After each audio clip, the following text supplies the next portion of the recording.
This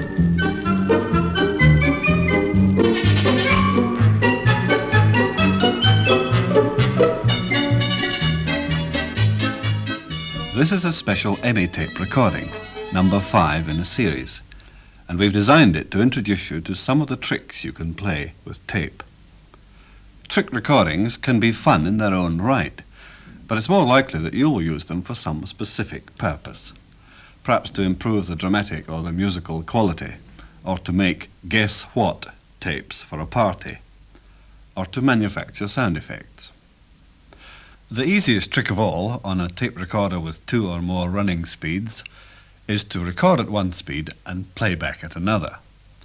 Well, we all know what this does to the human voice, but you can use this trick to widen the scope of sound effect recordings too. Take these church bells, for example.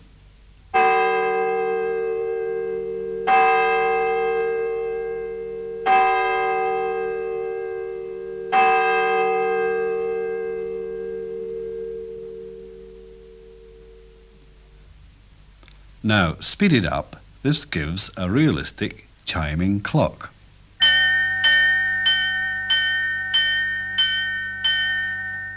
This halving or doubling the speed can be repeated 3 or 4 times, of course, to get even more startling changes, if you can borrow a second recorder. You can get all the speeds in between, too, by putting the take-up spool on a variable speed gramophone turntable and letting this pull the tape past the playback head, somehow dodging the tape drive roller. This kind of thing.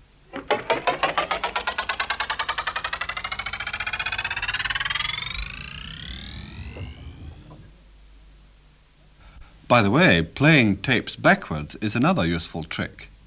Your simplest way of doing this is to thread up the tape outside in. You get a loss in volume, of course, and very muffled quality. If you have a stereo recorder, of course, it's simple, since you can record on the bottom track, reverse the tape, and then play back on the top track. Then you retain the original quality. Here's the effect on a large cymbal, in which I first recorded it the right way round, and then joined this, tail to tail, with the same sound backwards.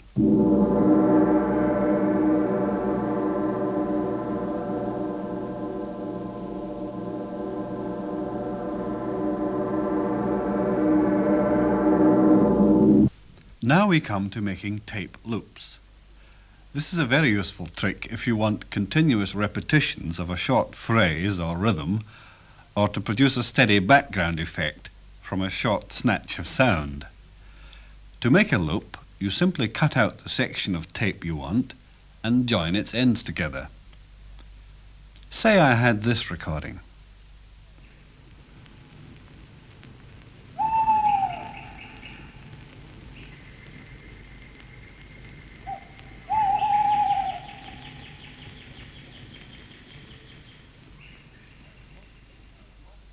Now, from this, I want a fairly continuous owl hoot. So, I cut this out, make a loop, thread it into the tape machine as usual, coated side towards the heads, and we then get this.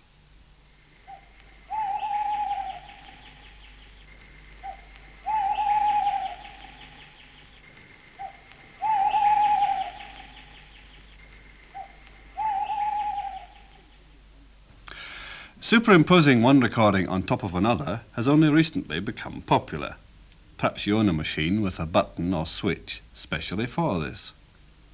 But even if you don't, this trick is still quite easy.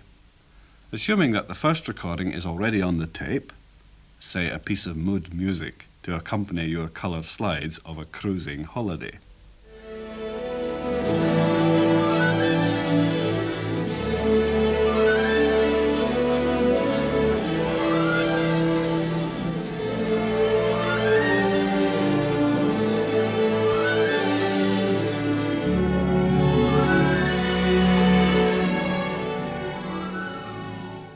And you now want to add your own voice describing the scene, so as to end up with something like this.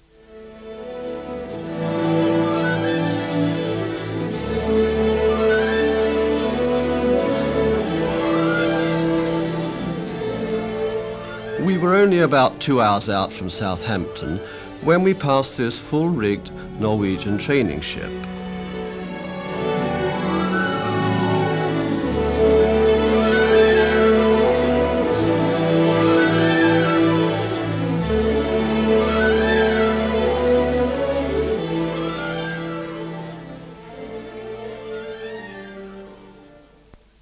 Well, the trick is to record your voice on top of the music part of the tape, but somehow keep the tape away from the erase head.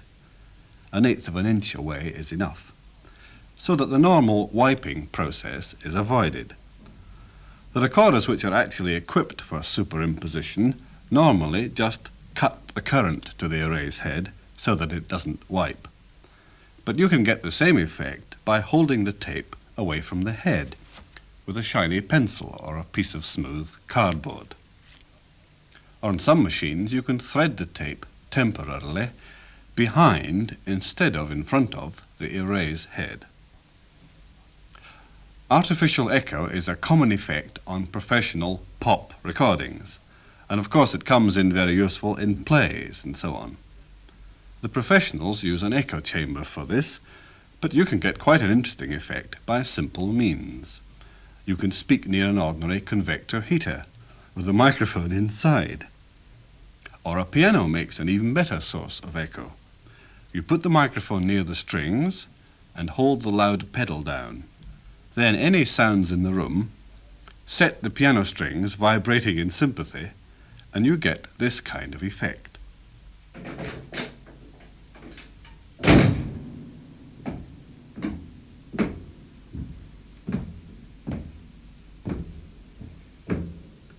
Hello? Is anyone at home? There are 2 ways of making echoes by means of feedback. Most people know that having the loudspeaker on while you're recording through the microphone leads to loud howls or whistles due to the sound from the loudspeaker spilling back into the microphone. But properly controlled, this can be used for echo, like this. Well, I've now switched on my loudspeaker and you will be able to hear the effect of it in the background. I'm winding it up until it's reaching really too high a level for the effect. Now I'm now going to switch the loudspeaker off and we're back to normal. The genuine feedback echo, though, needs a separate playback head to give you a slightly delayed version of the original sound. You then get a single repetition of everything you say. If you mix this repetition with the microphone input, each sound seems to shimmer into silence.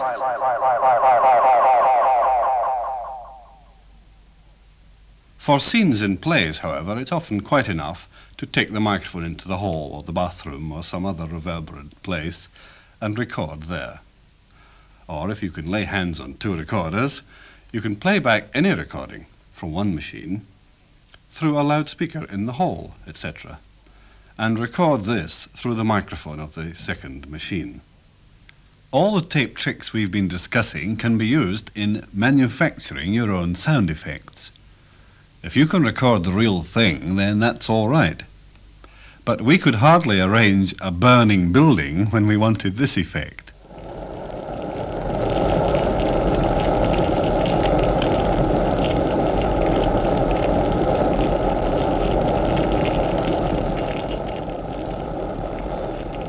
To do this, we recorded a gas fire, superimposed the noise of crumpling cellophane, and played the whole thing at slow speed. The main thing is to get the feel of the sounds you want, and then you'll find that almost anything from the kitchen drawer or the workshop can be juggled with to produce the answer. I'll have more to say about sound effects in EMIGUIDE number 6.